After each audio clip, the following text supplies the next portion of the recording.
રેણી સાથેનું ભજન કરી અને એમાં એક જેમ નટ દોરી માથે હાયલો જતો હોય, નીચે સીટીઓ વાગતી હોય, ઢોલકી વાગતી હોય, જોઈ નજર ચૂકે તો નીચો પડી જાય. આવી રીતે સાધમાં રહેવું એટલે કાયમ માટે ભજન રેણી સાથે કરવું. આવું સંતો આપણને ટકોર કરી ગયા છે.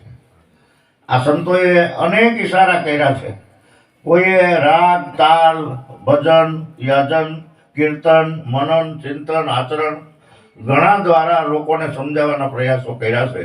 પણ જે એક ખાતાનો 50, 7, 9, 12 કરોડ 33 મેળે મળ્યા. 33 કરોડ માયલો હોય અને જો એ માણસ બન્યો હોય તો એ આ વાતને જેમ છે તેમ સમજાવે છે. આ એક અવતારમાં નથી સમજાતું. આના માટે તો અનેક અવતારો લેવા પડે છે. બડો ભાગ્ય મનુષ્ય તને પાવા. લેવતાર લેતા લેતા લેતા માણસનો અવતાર જો કદાચ મળી જાય ને તો ભાઈઓ ભૂલતા નહીં. આમાં કરી લીધા જેવું છે. આ વાત ગાય, ભેંસ, કૂતરો, ગધેડો, બિલાડો એને કરીએ ન સમજી શકે.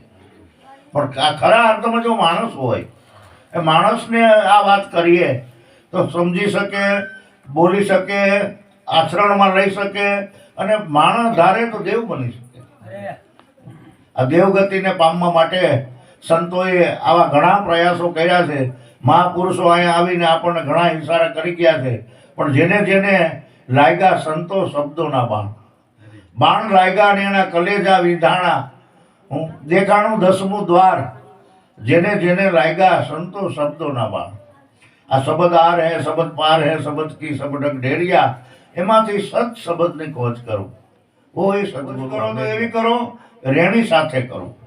અંદર જો બહાર નજર બહુ ફેરાવે, નજર ન રાખે નેઠે, કહે ત્રિકમ સદગુરુ ચરણે, મારો સાહેબો ક્યાંથી ભેટે. ઈશ્વરની તો સમદ્રષ્ટિ છે. ઈશ્વર કોઈને માથે કદ્રષ્ટિ કરતો નથી. ઈશ્વર તો દરેકને સરખા માને છે. ચોરને ચોરમાં, સાવકારને સાવકારમાં, કીડીને કણમાં ને હાથીને મણમાં દેવા બંધાયેલો છે. પણ થોડુંક પુરુષાર્થ કરવું પડે માણસોએ. હા, બેઠા બેઠા આપણે એમ કઈ ભગવાન થઈ જાય તો ન. એના માટે કાંઈ પણ પુરુષાર્થ કરો તો ઈશ્વર આપણી સાથે બંધાયેલો છે. ઈશ્વર કેવો છે? બોલે એ બીજો નથી, પરમેશ્વર છે પોતે. કા અજ્ઞાની કા સમજણ વિનાનો આંધળો હોય તો એ બીજામાં જઈને ગોતે. પછી તો ચેતન પૂછે જડને કે તું મને કંઈક દે.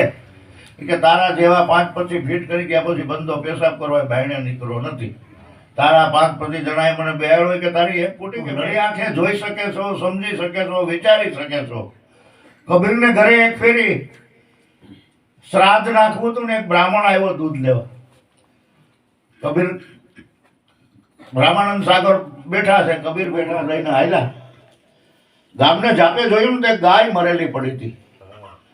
એક ભાઈ ખેડૂત પાસેથી પૂરો માગી કડપનો અને ગાય પાસે રાખીને બેઠો.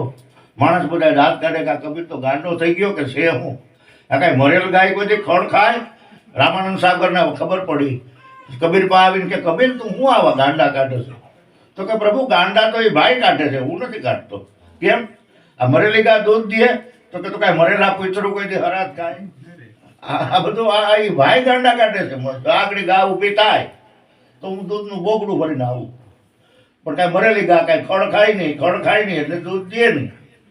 એમ મરેલા પિતરો પણ કોઈથી હરાત ન લે. નડે કોણ? જીવતા. મરેલા કોઈથી કોઈને નડતા